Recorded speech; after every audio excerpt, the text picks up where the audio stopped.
नमस्कार, मैं हरिओम सिंह आप सभी का स्वागत करता हूं जी न्यूज़ में। आज आप मेरे साथ देखेंगे कि देश और दुनिया में इस टाइम क्या हो रहा है। आज की सारी खबर हम विस्तार से जानेंगे। तो सबसे पहले हम इंटरनेशनल न्यूज़ खबर 4 बार पोर्ट को लेकर करते हैं, जिसमें भारत और ईरान का एक समझौता हुआ था और ईरान की गवर्नमेंट ने भारत सरकार को पिछले 10 साल के लिए 4 बार पोर्ट को लीज पर दिया था और इंडियन गवर्नमेंट ने अंबानी ग्रुप को 4 बार पोर्ट को डेवलप करने के लिए कॉन्ट्रैक्ट दिया था। लेकिन कल अमेरिका के राष्ट्रपति जो प्रधानमंत्री नरेंद्र मोदी को उनके बर्थडे की बधाई दे रहे थे, वही राष्ट्रपति ट्रंप आज अचानक एक प्रेस कॉन्फ्रेंस करते हैं और कहते हैं इस डील को ईरान को रद्द करना पड़ेगा और कुछ ऐसी वो कंडीशन रख देते हैं, जिसके बाद अभी लगने लगा है कि शायद ये 4 बार पोर्ट जो कि भारत के पिछले कई साल से मन तक वह इस पोर्ट को विकसित करे, अब वह सपना टूटने वाला है। भारत सरकार का शुरू से ऐसा मानना था कि यदि 4 बार पोर्ट विकसित हो जाएगा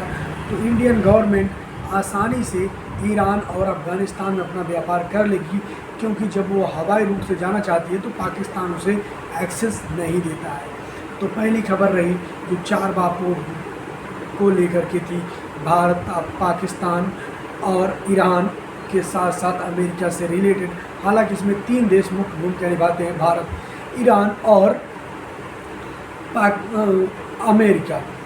अब दूसरी खबर की बात करें तो इजराइल की आक्रामकता लगातार गाज़ा में तेज़ हो रही है। आज की अगर बात करें तो उसने लगभग 20 मिनट के अंदर 36 बैलिस्टिक मिसाइल दाग। इस टाइम की अगर बात करें तो इजराइल लगभग 20 मिनट के अंदर 36 बैलिस्टिक मिसाइल दागे हैं, जिसके बाद एक कई इमारतें टूट गई और कंडीशन अभी ऐसा है कि जो वहाँ के लोग हैं काफ़ी ज़्यादा डरे हुए हैं और कई सारे लोग कल रात से ही पलायन स्टार्ट हो गया है। हालांकि यूएन सिक्योरिटी की तरफ से कहा गया है कि इजराइल जो अपनी तरफ से कर रहा है बेहद गलत कर रहा है और इसके लिए उसे परिणाम भुगतने पड़ेंगे। हालांकि दुनिया की धमकियों से पहले भी बेंजामिन नेतन्याहू ने कह दिया है उनको कोई फ़र्क नहीं पड़ता है और ये ना सिर्फ उनके शब्द हैं बल्कि इस टाइम जो इजराइल कर रहा है उससे हर किसी को विश्वास हो रहा है। हाँ, ये बात पूरी तरीके से सही है, इजराइल के लिए शब्दों का कोई असर नहीं पड़ रहा है, वो सब कुछ कर रहा है जो उसे करना है। पिछले कुछ टाइम की बात करें तो जो इजराइल था उसने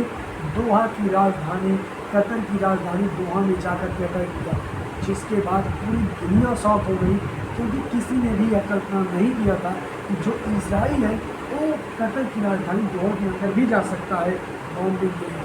लेकिन दुनिया केवल सोचती रही और इजराइल ने ऐसा करके दिखा दिया। ये सारी चीज़ें जो अंतर्राष्ट्रीय स्तर पर घट रही हैं उसके बाद लगातार ऐसे कास लगाए जा रहे हैं कि जो इजराइल है वो अपनी आक्रामकता को अगर इसी तरीके से बढ़ाया, आने वाले टाइम में बहुत स्पष्ट तरीके से आप देख पाएंगे वह तुर्की पर भी अटैक करे।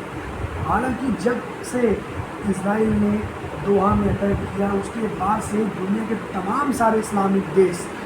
जो हैं वो सभी लोग नाटो की तरह ही एक अपना मुस्लिम ऑर्गेनाइजेशन बनाना चाह रहे हैं जो इस तरह काम करेगा जैसे कि नाटो। अगर किसी एक मुस्लिम देश पर आक्रमण होता है तो सभी मुस्लिम देश पे आक्रमण माना जाएगा और इसके बाद वो सारे देश मुकाबला करेंगे उस देश से। ये भले नाटो की तरह बनाया जाए और मुझे ऐसा लगता है इसका मेन फोकस होगा केवल इजराइल के प्रति, क्योंकि यदि मान लीजिए जैसे मैं आपको एग्जाम्पल की तरह समझा सकता हूँ, अगर पाकिस्तान भारत की लड़ाई हो जाए तो बहुत स्पष्ट से कह सकता हूँ कि अगर नाटो का एक इस्लामिक उनका देश बन भी जाए नाटो की तरह संगठन, तो फिर भी उसके बावजूद भी ईरान भारत के खिलाफ नहीं लड़ेगा, सऊदी अरब भारत के खिलाफ नहीं लड़ेगा। उस कंडीशन में ये जो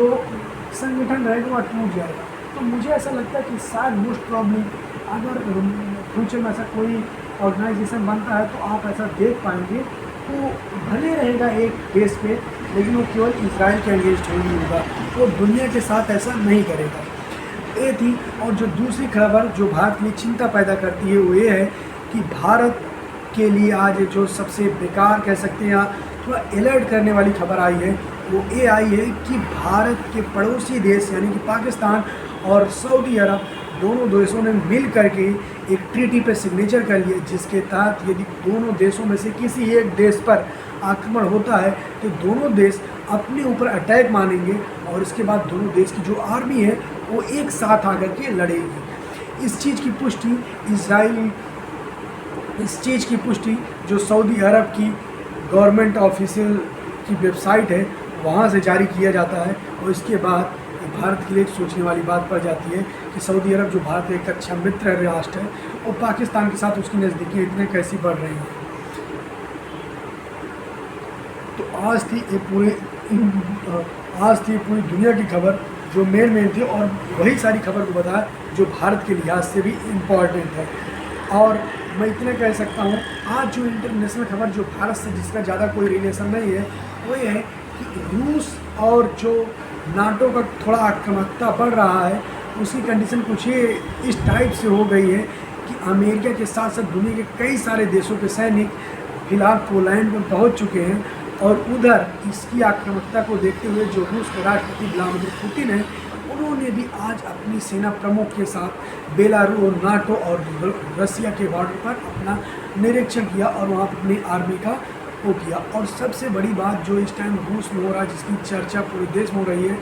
सदक ऑपरेशन में इंडियन आर्मी भाग लेने गई। इसके बाद से पूरी दुनिया की जो खास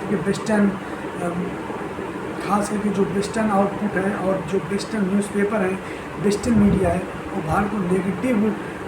कर रही है, क्योंकि उनका मानना है कि जो इंडियन की गवर्नमेंट है उन्होंने पाकिस्तान के साथ अपना मिलिट्री अभ्यास स्टार्ट कर दिया है। जबकि रियलिटी ये है कि दुनिया के 20 देश की कंट्री जो है वो आई है इस युद्धाभ्यास में, जिसका नाम है जताक। जताक शब्द का यूज़ बेसिकली रूस यूरोप के अगेंस्ट करता है। तो इस शब्द का भी हालांकि रूस की गवर्नमेंट ने नहीं बताया, बट ऑफिसली इस चीज़ को माना जाता है कि जताक का मतलब ये होता है कि जब रूस कोई यूरोप या वेस्ट की कंट्री के विरुद्ध अपना काम करता है तो उसका नाम जताक रखता है। इस चीज़ से जब से इंडियन गवर्नमेंट ने अपनी आर्मी को भेजा है, पूरी दुनिया में उसकी आलोचना हो रही है कि भाई आप रूस के साथ ऐसा कैसे कर सकते हैं। वेस्टर्न वर्ल्ड खास करके चिंतित है, और हो सकता है यदि भारत सरकार भी इस पर कुछ गंभीरता से नहीं सोचती है तो वेस्टर्न वर्ल्ड की तरफ से लगातार भारत के परिप्रेक्ष्य में कुछ गलत कदम उठाए जा सकते हैं, क्योंकि जो वेस्ट का सबसे बड़ा खतरा है वो रसिया है, और रसिया भारत की बहुत इम्पोर्टेंट एलाय है। सो जैसा कुछ भी होगा हम आपको बताएंगे। तो आज की ये देश और दुनिया की सबसे बड़ी खबर। एक खबर और है कि अमेरिका के 122 सैनिक बांग्लादेश में घुस चुके हैं वहाँ की गवर्नमेंट के मतलब अप्रूव से। बट ये भारत के लिए थोड़ा सोचने वाली बात है कि पड़ोसी देशों से किस तरीके से अमेरिका नज़दीक आ रहा है और भारत के लिए चीज़ें थोड़ा सा खतरा पैदा करती हैं। तो ये थी देश और इंटरनेशनल खबर,